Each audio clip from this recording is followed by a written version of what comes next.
Bruno Charles, vous êtes vice-président du Grand Lyon en charge de l'énergie et du climat. Expliquez-nous un peu l'action de la communauté urbaine du Grand Lyon en matière de changement climatique.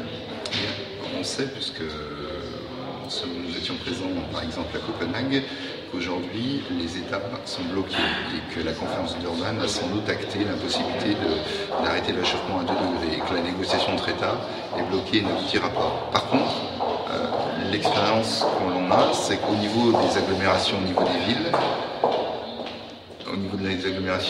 villes, ça avance beaucoup, que ce soit à Quito, à Mexico, dans les villes chinoises, toutes les villes, et même les villes américaines, puisque plus de 1000 villes américaines ont signé l'US Myers Agreement for Climate Change, les villes agissent très fortement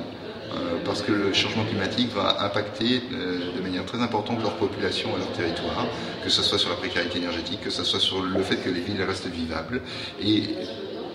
le Grand Lyon n'est pas en reste, et puis même plutôt moteur, puisque nous venons, au bout de 2 ans de concertation avec tous les acteurs du territoire, d'adopter notre plan d'action du plan climat, qui concerne tous les domaines, depuis les déplacements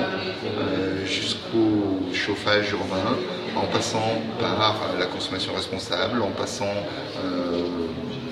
par les industries. Les industriels ont beaucoup travaillé avec nous pour arriver à faire baisser leurs émissions de gaz à effet de serre progressivement pour tenir le facteur 4.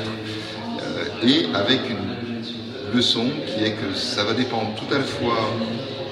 de l'investissement des collectivités. Le plan d'action représente quand même sur 10 ans entre 5 et 8 milliards d'euros